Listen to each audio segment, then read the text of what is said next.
Launch the VLC Media Player. Then click on Media. Click on Open Capture Device.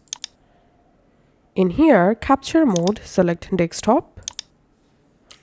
And enter here a desired frame rate. So I'm giving here 30 FPS. Then click on this arrow next to Play and select Convert. And now select a location where you want to save your screen record file. Once it's selected, now just click on Start. And now VLC Media is recording your screen. Just minimize the VLC Media Player. And now do whatever you want with your computer.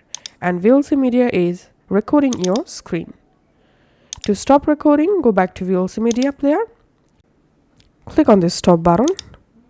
And then VLC will save the video file. Just go to your file explorer and go to the folder. And here you'll find the VLC Media file. Let's play the file. As you can see, the VLC Media Player successfully recorded my entire screen, as you can see.